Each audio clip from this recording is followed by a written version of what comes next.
وَلَا تَسُبُّوا الَّذِينَ يَدْعُونَ مِن دُونِ اللَّهِ فَيَسُبُّوا اللَّهَ عَدْوًا بِغَيْرِ عِلْمٍ، لوگوں کے جھوٹے خداؤں کو بھی گالی نہیں دینی ورنہ وہ انجانے میں تمہارے سچے خدا کو گالی دیں گے۔ لیکن یہ یاد رکھیے گا یہ نان مسلم کے لیے ہے۔ ہاں، اگر کوئی مسلمان اپنے رب کے ساتھ اپنے نبی کے ساتھ غداری کرے گا نا تو اس کا بابا نہیں آپ نے چھوڑنا۔ ہاں، میں نبی سا ہے ہی کوئی نہیں، تیرے بابے تھے شاہی کوئی نہیں۔ یہ اپنے بابوں کو بچاتے ہیں اس آیت کے پیچھے، جی لوگوں کے جھوٹے خداؤں کو نا، اچھا اس کا مطلب ہے تمہارے جو بابے واقعی جھوٹے خدا ہوئے پھر تمہارے، یہ مانو پھر۔ یہ کافروں کے بارے میں کہ کافروں کے جھوٹے خداؤں کو برا نہیں کہنا، وہ تمہارے سچے خدا کو برا کہیں گے۔ لیکن جو اپنے مسلمان ہیں اگر وہ اسلام کا لبادہ اوڑھ کر ہمارے خدا اور اس کے رسول کی تعلیمات کو بگاڑیں گے تو ان کے لیے پھر حضرت عمر کی تلوار ہے اور میری زبان ہے، ذہن میں رکھیے گا۔ مجھے بتائیں یہ جو یو این او میں قیدیوں کے حقوق ہیں وہ دشمن فوج کے قیدیوں کے حقوق ہیں۔ اگر پاکستان کا اپنا فوجی کو غداری کرے گا نا تو وہ یہ نہیں کہے گا مجھے یو این او کی قراردادوں کے مطابق سزا دی جائے، نہ، اس کے لیے ڈیتھ پینلٹی ہے، پہلے دن حلف لیا جاتا ہے۔ کیوں؟ کیونکہ وہ فوج کا حصہ تھا، اس نے غداری کی۔ ہاں، کوئی انڈیا کا فوجی آ کے ہمارے ساتھ ایسا معاملہ کرے گا، اس کے لیے قیدیوں والے حقوق ہوں گے، اسے وکیل بھی دیا جائے گا، وہ سزا بھگت کے واپس بھی کیا جائے گا، اس پہ پورا مقدمہ چلے گا۔ لیکن جو اپنا کرے گا غداری اس کی سزا ہوگی قتل۔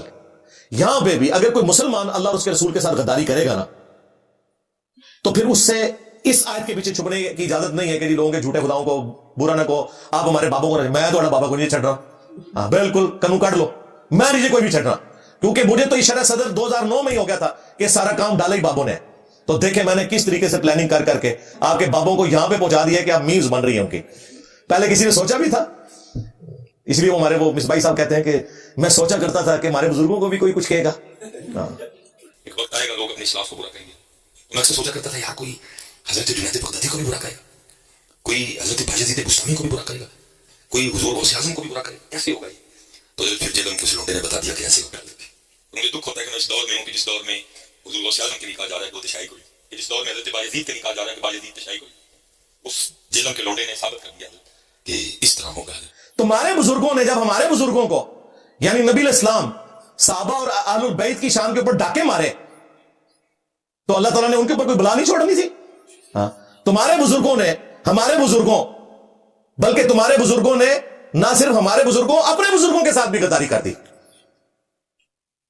تم لوگ جب یہ کہو گے کہ بازید کا جھنڈا جو ہے محمد کے جھنڈے سے بھی بڑا ہوگا اور محمد اور تمام انبیاء اس کے جھنڈے کے نیچے ہوں گے تو اللہ تعالیٰ بدلہ نہ لے؟ دیکھ لو پھر تم نے 1200 سال میں جتنی عزتیں اویل کی ہیں نا، 12 سال میں اللہ تعالیٰ نے کتے کی طرح ذلیل کروایا، کتنی بڑی بلا تمہارے اوپر چھوڑ دی ہے۔ میں نبی سا ہے ہی کوئی نہیں، تیرے بابے تھے شاہی کوئی نہیں۔ تو میں ساتھ ساتھ کلیئر کروں، میرے لیے یہ آج کی گفتگو بڑا امتحان ہے۔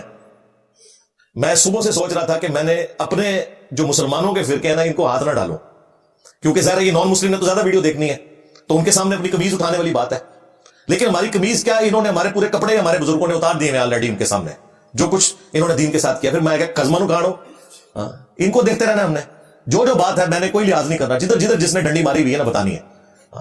یہ اس قسم کے ہمیں جو بھاشن دیتے ہیں نا کہ جی وہ جی ہمارا اس وقت مشترکہ دشمن ہے، بھائی ہمارا سب سے بڑا دشمن ہوا ہے جو ہمارے اندر گھسا ہوا ہے، ہاں، جس نے اسلام کی پیٹھ میں چھرا گھونپا ہے، اسلام کی پکچر اتنی ملائن کی ہے کہ مسلمان نوجوان خود اپنے دین سے متنفر ہو گیا۔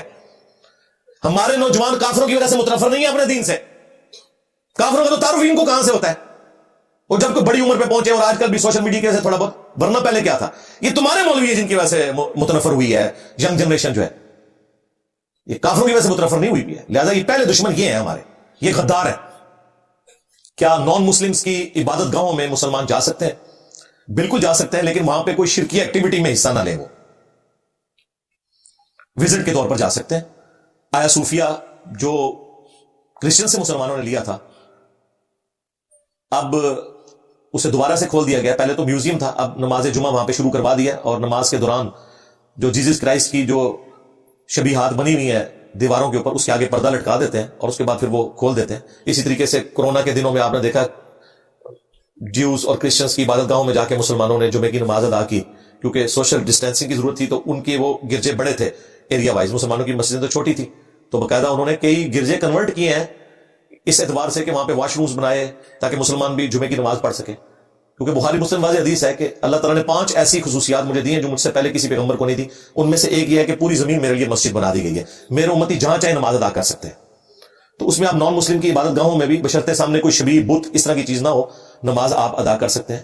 اور ویسے وزٹ کے طور پر نالج کے طور پر جانا وہ سیرو فی الارض کے تحت ہی آتا ہے. وہ آپ کھنڈرات میں بھی جا سکتے ہیں, عبادت گاہوں میں بھی جا سکتے ہیں, اس میں کوئی شرعی طور پر گرفت نہیں ہے.